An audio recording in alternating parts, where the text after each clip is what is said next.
말씀은 마가복음 5장 1절에서 20절까지의 말씀입니다.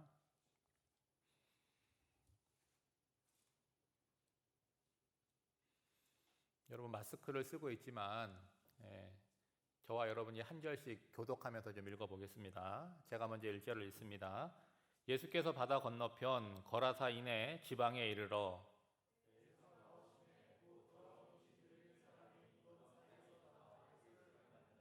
그 사람은 무덤 사이에 거처하는데 이제는 아무도 그를 쇠사슬로도 맬 수 없게 되었으니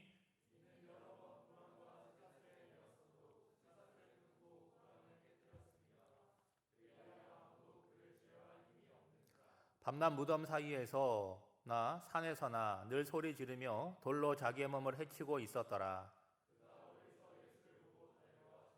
큰 소리로 부르짖어 이르되 지극히 높으신 하나님의 아들 예수여 나와 당신이 무슨 상관이 있나이까 원하건대 하나님 앞에 맹세하고 나를 괴롭히지 마옵소서 하니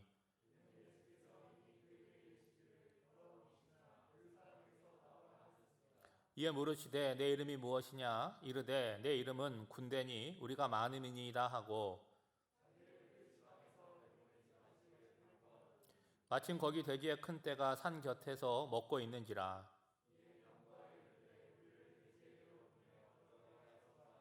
허락하신데 더러운 귀신들이 나와서 돼지에게로 들어가매 거의 2,000마리 되는 떼가 바다를 향하여 비탈로 내리다라 바다에서 몰사하거늘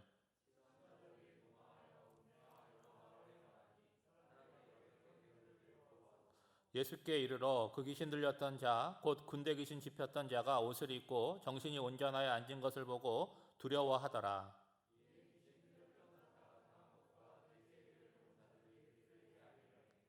그들이 예수께 그 지방에서 떠나시기를 간구하더라.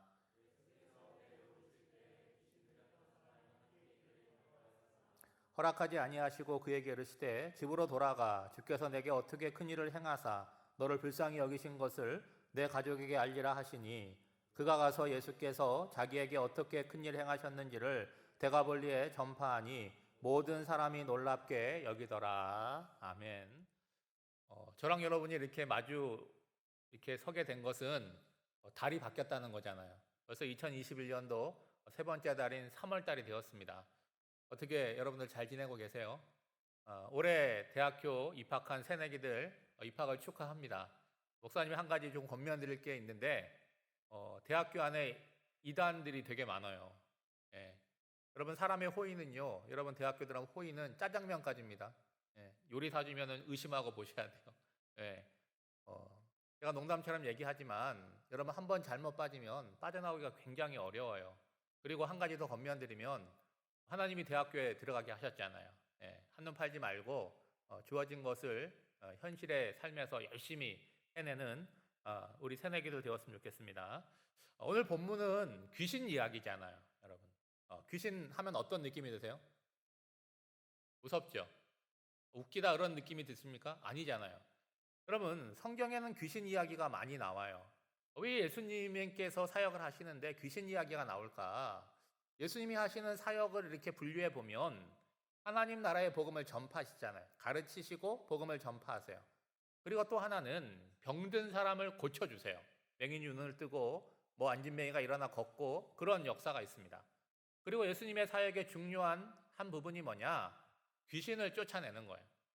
여러분 하나님 나라의 복음을 전한다 하는 것과 귀신을 쫓아낸다는 것과 이게 별로 상관이 없는 것 같지만 여러분 커다란 틀에서 볼 때 하나님의 나라가 어떻게 이 땅 가운데 확장이 되느냐 할 때 마귀의 영역이 점점 좁아지면서 하나님의 영역이 확장되는 거예요. 요즘에는 귀신 들렸다 이런 표현을 사용하지는 않잖아요. 요즘은 의학이 발달하고 그러니까 뭐라고 얘기하죠? 공황장애라고 얘기를 하기도 하고 우울증이라고 얘기도 하고 어떤 정신적인 장애를 표현하는 말들이 굉장히 많이 있습니다. 그런데 2000년 전 예수님 시대에는 그런 표현이 없잖아요. 의사가 있는 것도 아니고 그런 게 없으니까 그냥 귀신 들렸다. 질병도 마찬가지고 삶에 어떤 문제가 있을 때 귀신 들렸다 하는 걸로 많이 표현해요. 여러분 우리 할머니 세대 때도 그랬어요. 좀 문제가 생기면 귀신 얘기를 하는 거예요. 그래서 우리나라 어떤 절기들을 보면 팥죽을 먹잖아요. 팥죽을 먹기도 하지만 이렇게 뿌리기도 합니다. 붉은 것을 뿌리면 귀신을 쫓아낸다. 그런 의미가 있는 거죠. 여러분 이렇게 예수님의 사역을 쭉 보면 하나의 패턴이 있어요. 더러운 귀신 들린 사람이 존재합니다. 예수님이 나타나면 그 더러운 귀신 들린 사람이 자기 정체를 드러내요. 그리고 예수님이 어떤 분이신지를 소리 높여서 외칩니다. 그럼 예수님께서 귀신을 꾸짖고 귀신을 쫓아내세요. 그럼 그 광경을 본 사람들이 예수님의 소문을 이렇게 퍼뜨리는 거예요. 그러면서 이제 복음이 확장이 되는데, 지금 마가복음 5장을 보는데 마가복음 1장을 보면 예수님께서 공생애를 처음 시작하시면서 가버나움에 있는 한 회당에서 가르치세요. 그때 그 회당에 귀신 들린 사람이 있어서 예수님이 고쳐내십니다. 그리고 오늘 본문에 보니까 거라사 지방에 귀신 들린 사람을 예수님이 고쳐내세요. 여러분, 회당이라고 하는 곳은 오늘날 교회같이 거룩한 장소잖아요. 그리고 거라사 지방이라고 하는 것은 이방인 지역이고 무덤이 있고 뭔가 좀 귀신이 있을 만한 곳인데, 근데 이 성경을 잘 보면요, 귀신이 있을 만한 곳이 따로 있는 것이 아니라는 거예요. 어디에도 있었다는 거예요? 회당 안에, 예배당 안에도 귀신이 있었다라고 하는 것이죠. 여러분, 보통 이제 귀신이 나오는 본문에는 아까 말씀드린 대로 귀신을 쫓아내는 걸로 간단하게 표현이 되어 있는데, 오늘 마가복음 5장에는요 귀신이 들렸을 때 나타나는 증세가 아주 자세하게 설명되고 있습니다. 여러분, 성경에서 귀신을 표현할 때 꾸며주는 형용사가 있어요. 오늘 본문에 보면 어떤 귀신이죠? 더러운 귀신이에요. 그러니까 클린하지 못한, 언클린이에요. 그러니까 더러운 귀신이라는 거예요. 그러니까 귀신은 깨끗한 귀신이 없어요. 귀신은 언제나 더러운 귀신이라고 하는 거죠. 성경을 볼 때 귀신이 나오는데 더럽다가 없다, 생략되어 있는 것입니다. 여러분, 이 귀신이 나중에 돼지에게로 들어가기를 본문에 보면 요청하거든요. 그러니까 더러운 귀신이 더러운 돼지에게 들어간다는 것은 자연스러운 일이죠. 저는 이제 교회 생활을 하면서 이렇게 정신적으로 좀 약한 분들을 만날 때가 있잖아요. 그 가정에 갈 때도 있어요. 그러면 이렇게 보편적으로 이렇게 사는 모습을 보면 이런 부분이 있습니다. 불을 잘 안 켜요. 어두운데 그냥 지내는 거예요. 전기가 아까운 거랑은 좀 다른 것입니다. 그리고 뭔가 벽지가 뜯어져 있고 얼룩이 져 있고 우리 같으면 그냥 두지 않을 텐데 그냥 그런 상태에서 살아가는 거예요. 그리고 이렇게 예배를 드린다고 밥상을 내놓는데 거기에만 밥풀도 붙어 있고 음식 냄새가 집에서 나고 뭔가 좀 정돈되지 않은 그런 모습을 갖고 있어요. 가끔 여러분 뉴스를 보면 뭐 어떤 정신적인 문제가 있는 사람의 집을 이렇게 가보면 집에다 쓰레기를 엄청 싸놓고 살지 않습니까? 마찬가지죠. 그러니까 귀신이 좋아하는 환경이 있다는 거예요. 그러니까 오늘 우리가 귀신이 별개의 존재가 아니라 그런 영적인 상황이 있다는 것을 알면서 여러분 자신의 환경 자체가 그런 어둠의 세력들, 그리고 귀신이 틈타지 않도록 해야 되는데, 단순히 눈에 보이는 환경만을 이야기하는 것이 아닙니다. 여러분, 우리가 신앙생활을 하는데 여러분 목표가 뭐예요? 신앙생활하면 어떻게 돼야 됩니까? 거룩해져야 되고 정결하게 돼야 되는 거예요. 그런데 신앙생활을 하고 교회를 다니는데 내 삶이 거룩하게 되고 정결함에 대해서 실패를 하고 내 마음속에 세상에 대한 욕심, 그리고 여러분 나이 때는 이 음란한 마음이 굉장히 많잖아요. 우리 남자 청년들, 그렇죠? 다 제가 그 나이 거쳐봐서 아는데, 그런 마음을 방치해 놓으면 어떤 결과가 나타나느냐, 그런 영적으로 문제를 일으킬 만한 좋은 상황이 조성된다는 거죠. 또 귀신 들린 사람들은요 특징이 있어요. 다른 사람들과 함께 지내는 걸 싫어하고 혼자만 있으려고 합니다. 고립된 생활을 하려고 해요. 벌써 이 문제가 있는 사람들은요 눈빛이 달라요. 그리고 대화가 잘 이루어지지 않습니다. 이 악한 영이라고 하는 거는요 우리의 관계를 자꾸 깨트려요. 그리고 아름답고 소중한 것들을 파괴합니다. 오늘 이 사람들 보시면 어디에 머무르고 있어요? 무덤가에 머무르고 있어요. 제가 지난주에 우리 어른들한테는 좀 설명해 드렸지만 우리가 생각하는 무덤이 아니에요. 여러분, 유대인들은요 동굴에다가 사람을 넣어놓습니다. 예수님도 십자가에 죽으셨을 때 그 바위를 판 동굴에다가 예수님을 넣어두고 커다란 돌로 막아놨잖아요. 마찬가지입니다. 그러니까 이 사람이 살아있는 생활하는 것은 어디냐면 시체가 누워있는 동굴 안에서 시체와 함께 생활을 하는 거죠. 그 아울러 나타나는 게 뭐냐? 폭력성이라는 거예요. 이 사람도 밤새도록 울부짖습니다. 그리고 자기 몸을 돌로 훼손하는 거예요. 여러분 어떤 사람이 순하다고 할지라도 귀신 들리게 되면 그 안에 폭력성이 드러나는 거예요. 여러분 우리 시대에 폭력성이 어떻게 드러납니까? 술 먹으면 드러나잖아요. 그렇죠? 온순했던 사람, 날씨도 별로 없던 사람이 술 취하면 어떻게 되는 거예요? 문제가 생기는 거예요. 자기가 아닙니다. 술과 연관되지만 그 속에 악한 영의 역사가 있다라고 할 수 있겠죠. 그래서 폭력을 휘두르고 여러 가지 문제를 일으키는 데는 굉장히 자연스러워요. 그런데 자기 자신을 정결하게 하고 그리고 아름답게 하는 것에는 굉장히 어색해하고 부자유스럽다는 거예요. 여러분, 우리 가운데 완벽한 삶을 사는 사람들이 없잖아요. 저도 마찬가지고 여러분도 마찬가지예요. 그런데 여러분 하루를 살고 또 3월이 되니까 2월 달은 어떻게 살았지? 돌아보면서 내가 그렇게 살려고 하지 않았는데 또 실수했구나, 또 잘못한 부분이 있구나 깨닫는 사람들이 있다는 거예요. 그리고 어떤 결심을 하냐면 이렇게 살지 말아야지라고 마음을 먹죠. 그리고 그렇게 살지 않으려고 시도할 수 있는 사람, 그 사람이 어떤 사람이라는 거예요? 영적으로 건강한 사람이고 자유인이라고 하는 거죠. 세 번째는요, 이 귀신의 역사가 있으면 타협이 없고 개선의 여지가 없다는 거예요. 사람들은요, 저마다 자기 기준을 갖고 살아갑니다. 여러분 우리 사회에 정치적인 지형을 볼 때 보수가 있고 진보가 있어요. 여러분들은 보수예요, 진보예요?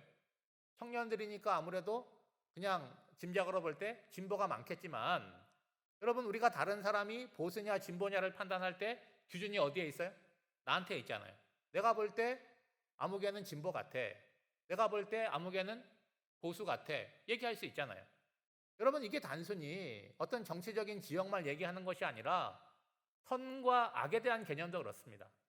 선한 사람들은요, 선한 것이 무엇인지를 알지만 악한 사람들은요, 선의 범주가 다르다는 거예요. 여러분 우리 사회에 지금 가장 큰 문제가 갈등이잖아요. 어떤 사건이나 사고가 났을 때 우리나라 사람들이 다 똑같이 생각하는 것이 아니라 어떻게 생각해요? 극과 극으로 생각을 하는 거예요. 그러니까 사회가 시끄럽고 소란한 거죠.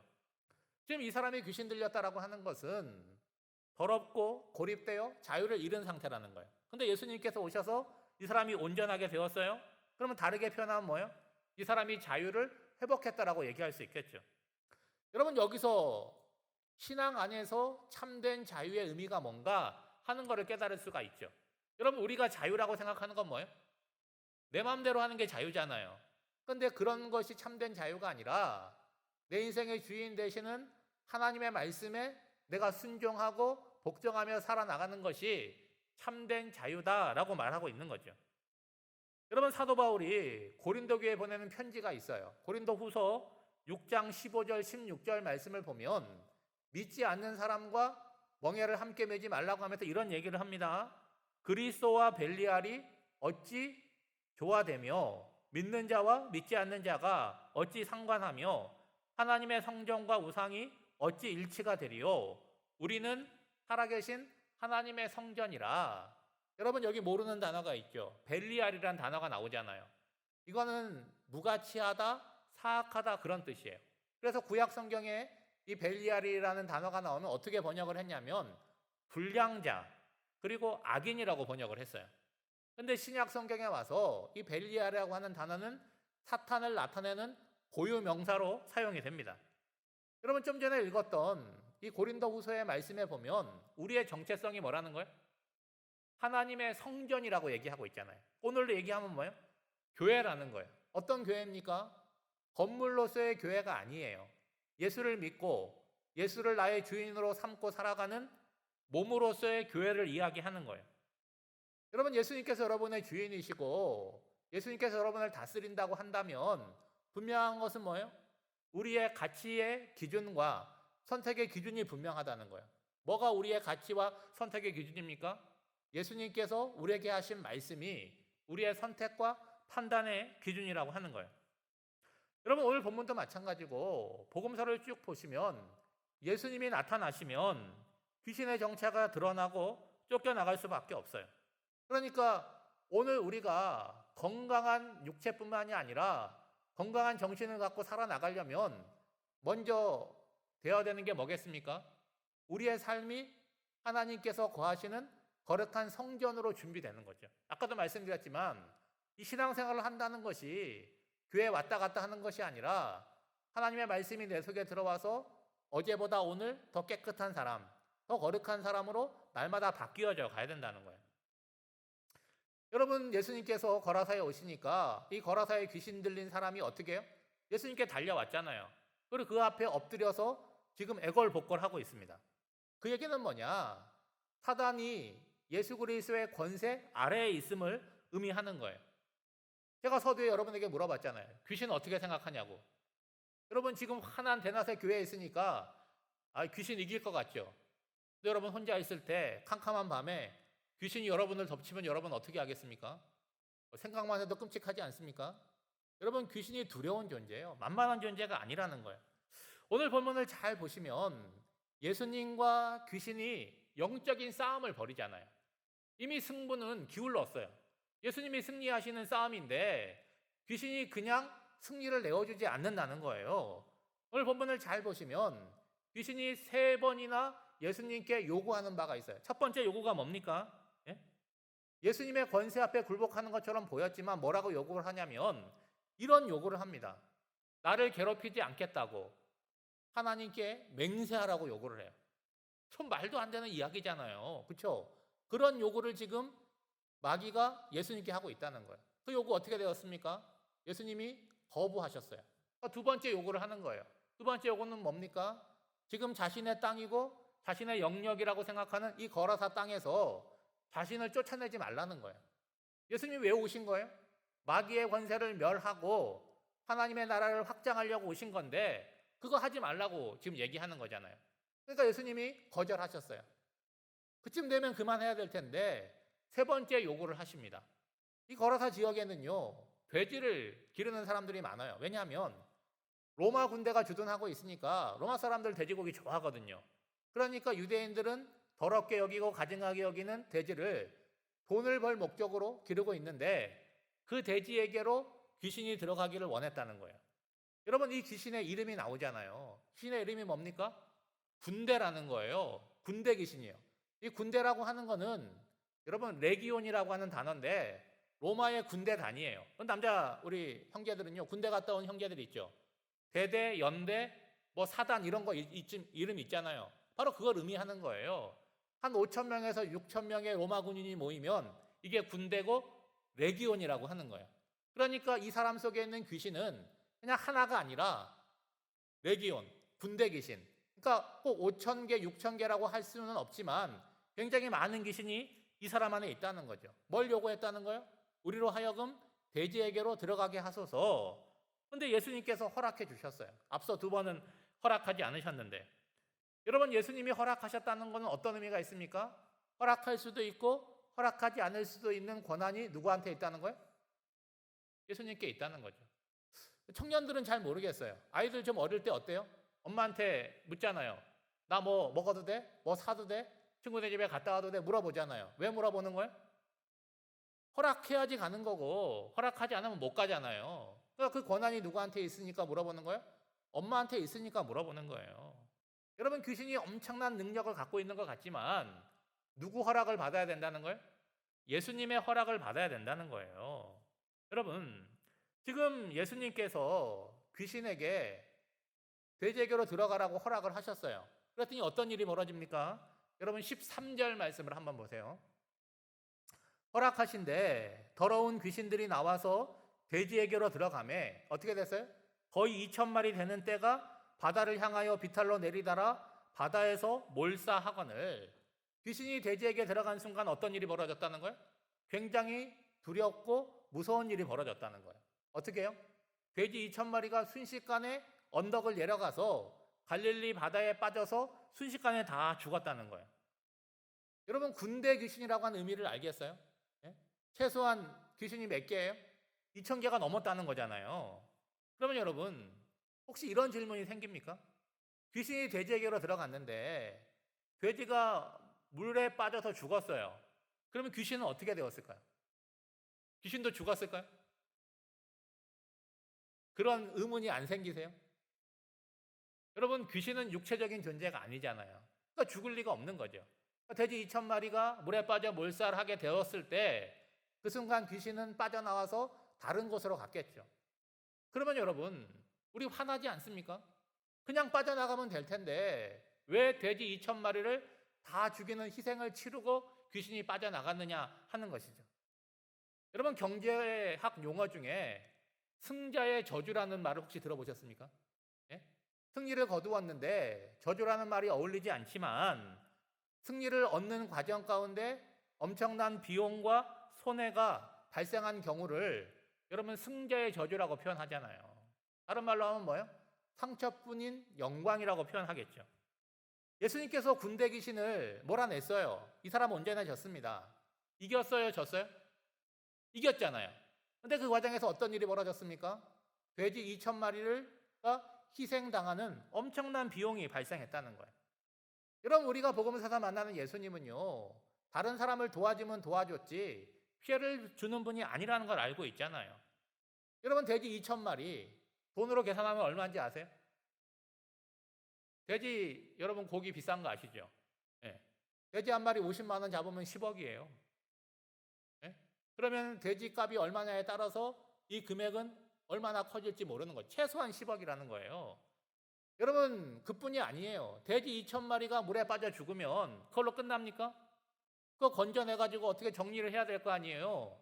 그 수고와 그 비용도 만만치 않다는 거예요. 반면에 지금 예수님께 진 것 같던 귀신의 입장에서는 어떤 손해가 났습니까? 별로 손해가 크지 않잖아요. 자기가 붙들고 지배하던 한 사람을 내어준 것 뿐이잖아요. 조금 더 손해를 계산해 보면 자신이 오랫동안 영향력을 행사했던 거라사 지방에서 자신의 영향력이 조금 약화된 거 그 정도 수준인 뿐이잖아요. 근데 예수님은 어때요? 사정해 보면 풍랑이는 바다를 밤새도록 건너와가지고 지금 귀신을 쫓아냈음에도 불구하고 어떠한 칭찬도 어떠한 영광도 얻지 못하고 있다는 거예요. 오히려 오늘 본문을 보시면 거라사에 살고 있던 사람들이 예수님께 뭐라고 얘기해요? 빨리 우리 동네에서 떠났으면 좋겠습니다. 거부하고 배척하고 있다는 거예요. 여러분, 귀신이 왜 예수님께 엎드려 굴복하는 것처럼 행동했지만 계속해서 말도 안 되는 요청을 했는지 이제 이해가 되실 거예요. 예수님의 명령에 귀신이 순종할 수밖에 없지만 귀신의 마음은 어떤 거예요? 나 혼자 죽지는 않겠다. 예수님에게도 손해를 끼치겠다. 이 악한 마음이 있었다는 거죠. 그렇다면 귀신의 전략은 뭡니까, 여러분? 사람들이 보는 앞에서 예수님께 돼지에게 들어가겠다고 허락을 요청했잖아요. 예수님이 허락을 했잖아요. 그 순간 어떤 일이 벌어졌어요? 사람들이 다 본 거잖아요. 돼지 2천 마리가 순식간에 희생당하는 걸 본 거예요. 그러면 귀신은 달아났어요. 그러면 사람들이 볼 때에 눈에 보이지 않는 귀신을 주목하겠습니까? 아니면 귀신에게 허락하고 지금 눈에 보이는 예수님께 주목하겠습니까? 당연히 예수님께 주목을 하겠죠. 여러분, 예수님께서 귀신을 제압하고 짐승처럼 살아가던 한 사람을 온전하게 하셨어요. 아주 기쁘고 감사한 일이에요. 그런데 사람들의 입장에서는 그게 중요한 게 아니라는 거예요. 뭐가 중요해요? 돼지 2천 마리가 더 중요한 거예요. 여러분, 사람이 그 무엇보다 존귀하다는 걸 우리가 다 알고 있어요. 그런데 내가 손해나요. 내 것이 희생당해요. 그러면 여러분, 다른 이야기를 할 수밖에 없다는 거예요. 이 사람이 아무리 귀신 들려서 무덤가에서 짐승처럼 살아간다고 할지라도 가족이 아닌 이상 나랑은 별로 상관이 없어요. 이 사람 좀 고쳐주게, 돈 좀 내놔라, 너 시간 좀 내놔라. 그러면 상황이 다르다는 거예요. 여러분, 세상에 보는 관점은 뭐예요, 여러분? 언제나 돈, 물질이라고 하는 거예요. 근데 사람들은 그렇게 얘기는 안 하잖아요. 다른 걸로 포장해서 숨기고 살아갑니다. 여러분, 예수님이 거라사에 오시자마자 얼마 시간도 지나지 않았어요. 오자마자 벌어진 일이에요. 말씀도 많이 한 거 아니에요. 말씀 한마디 했는데 어떤 일이 벌어졌어요? 돼지 2천 마리, 10억의 손실이 발생했어요. 그럼 그 동네 사람들은 어떤 판단을 하겠어요? 예수님 우리 동네에 계속 계시면 더 큰 일, 더 많은 비용이 발생하겠다. 결론은 뭐예요? 예수님 빨리 떠나세요. 배척했다는 거예요. 근데 여러분, 우리 하나님의 입장에서 이 귀신 들린 사람, 군대 귀신 들린 사람을 볼 때 어떻게 보는 거예요? 손해와 이익으로 보는 게 아니잖아요. 하나님의 존귀한 자녀로 보고 있다는 거예요. 여러분, 이 사람에게서 귀신만 쫓아내면 이 사람 속에는 하나님의 형상이 회복되는 거 아니겠습니까?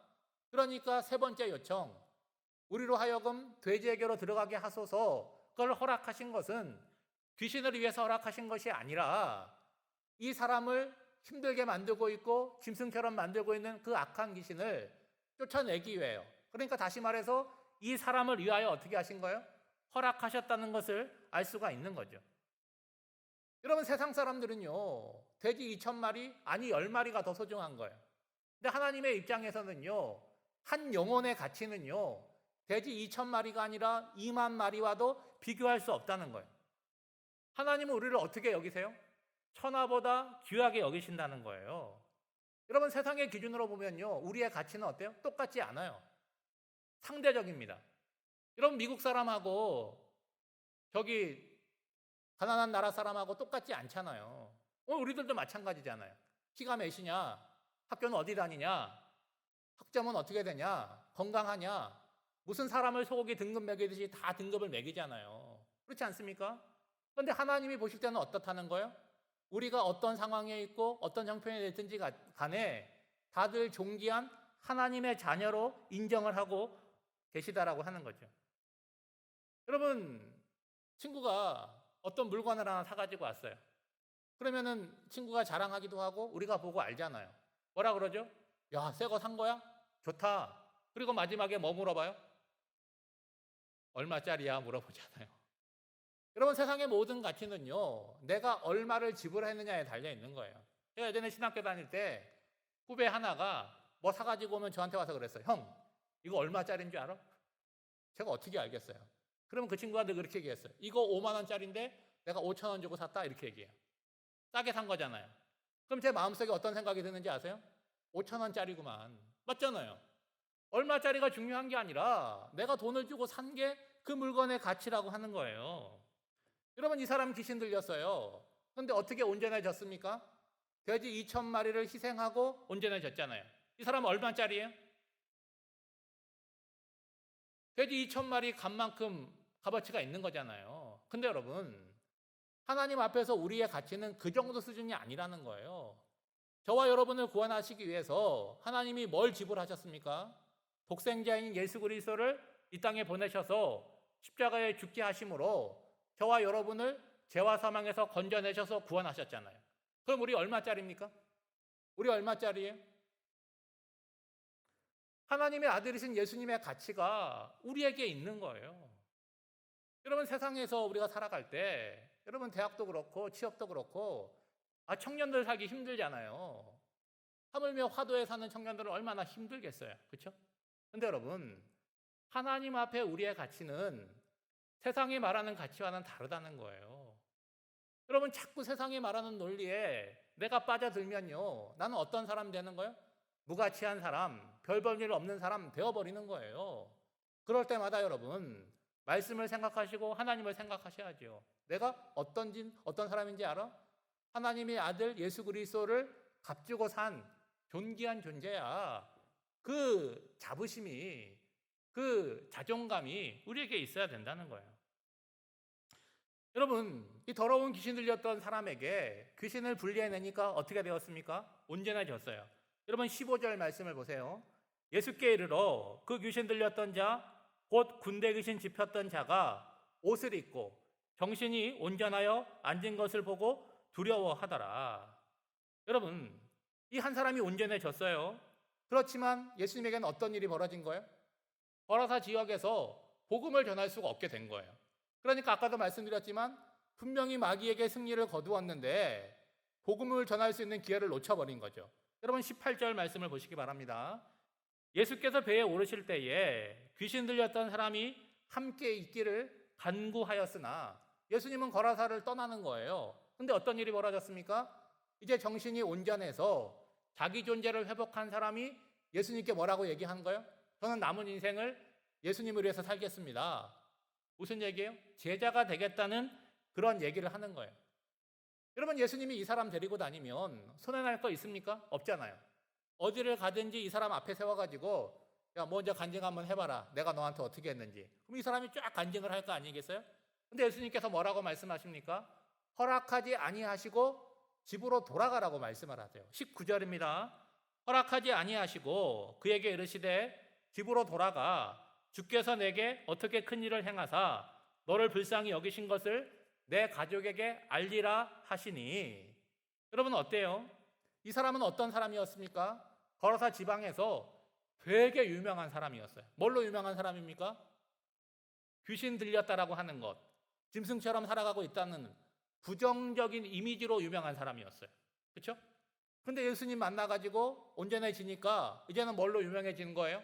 회복된 사람, 긍정적인 이미지로 유명한 사람이 되었어요. 여러분, 사람들은요, 이 사람을 잘 알잖아요. 그럼 뭐가 궁금할까요? 아니, 어떻게 해서 이렇게 온전한 사람으로 회복되었어? 궁금하지 않겠습니까? 그리고 이 사람을 만나고 싶어 하지 않겠어요? 그 화제의 주인공이 되었다는 거예요. 여러분, 이 사람 예수님을 따르기로 결단을 했지만 예수님이 집으로 돌아가라 그러니까 순종해서 집과 또 마을로 돌아가는 거예요. 여러분, 예수님께서 왜 이 사람을 집으로 돌려보냈을까요? 이 사람을 향한 예수님의 사랑과 배려겠지요. 근데 여러분, 굉장히 중요한 지점이 여기라는 거예요. 이 사람이 온전해서 집으로 돌아가는데 귀신 들리기 이전으로 돌아간 것이 아니라는 거예요. 뭐가 달라졌습니까? 지금 집으로 돌아가는데 자기를 귀신에게서부터 자유케 하신 예수님으로부터 큰 사명을 받고 돌아갔다는 거예요. 그 사명이 무엇입니까? 예수님께서 귀신에게 사로잡힌 자신을 얼마나 불쌍히 여기셨는지, 그리고 얼마나 자기에게 큰 일을 행하셨는지에 대해서 가족들에게 전하라는 사명을 받고 지금 집으로 돌아가는 거예요. 여러분, 이게 다른 사람에게 주신 사명이라고 한다면 굉장히 어렵겠죠. 그렇죠? 그런데 이 사람은 뭘 한 거예요? 지금 예수님을 체험하고 경험했기 때문에 하나도 어려운 게 없어요. 내가 본 거, 내가 경험한 것만큼 말하기 쉬운 게 어디 있습니까? 이 사람은 지금 그거 하러 가는 거예요. 자, 보세요. 이 사람의 가족들과 거라사에 사는 사람들은요, 이 사람이 전하는 말을 듣겠죠? 그렇죠? 듣는 걸로 끝납니까? 이 사람을 보잖아요. 과거에 어떤 사람이었습니까? 더러운 귀신 들려가지고 무덤가에서 더럽게 살던 사람이에요. 근데 여전히 그런 삶입니까? 아니잖아요. 깨끗한 사람이 되었어요. 과거에는요, 막 울부짖고 돌로 자기 몸을 자해하던 사람이었는데 이제 어떻게 되었습니까?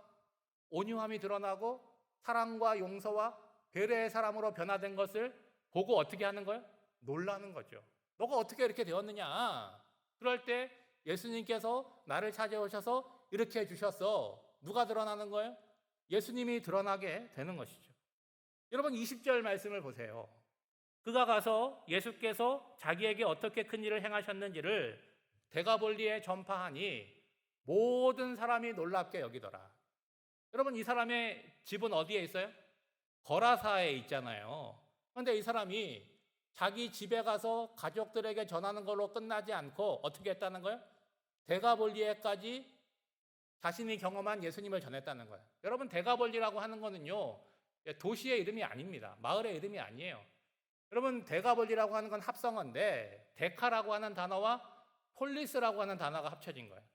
여러분 데카메론이라고 들어보셨죠? 열이라는 뜻입니다. 폴리스라고 하는 것은 도시라는 의미를 갖고 있어요.